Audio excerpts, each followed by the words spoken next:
இல்லையே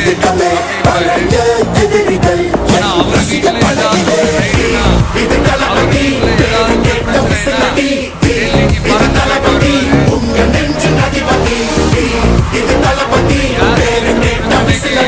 கொஞ்சம் டெல்லிக்கு பறந்து போயிட்டு வரலாம்ல கொஞ்சம் பேசமாக கேஸ்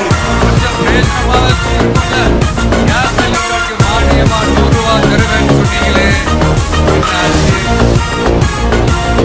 கரும்புக்கு ஆதார விலையா ₹4000 தருவேன்னு சொன்னீங்களே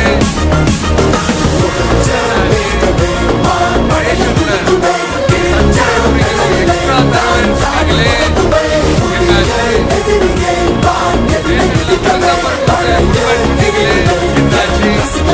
நான் இது எத்தனை வாட்டி ரிப்பீட் பண்றதுன்னு எனக்கு தெரியல. நீட்டை ரத்து செய்வோம்னு சொன்னீங்களே என்னாச்சு?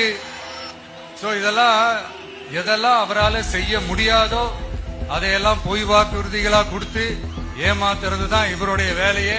இப்ப அடுத்த செட் ஆஃப் இந்த பொய் வாக்குறுதிகளை ரெடி பண்ணிட்டாரு.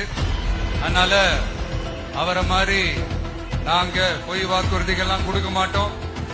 மக்களுடைய தேவைகள் என்னன்னு சரியா புரிஞ்சுக்கிட்டு அதுக்கேத்த மாதிரி தான் நாம செயல்படுவோம்.